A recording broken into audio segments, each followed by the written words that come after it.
एकाने आपल्या कुत्र्यासाठी एवढं भारी नाव सुचवलंय की तुम्ही ऐकाल तर पोट धरून असाल. एवढं भारी नाव आहे.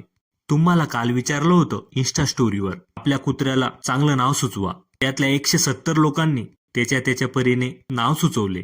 सर्वच नाव मला पण आवडलंय, पण त्यातलं कोणतं तरी एक आपल्याला नाव ठेवावं लागेल. तुमच्या या प्रतिसादाबद्दल खरंच मनापासून धन्यवाद.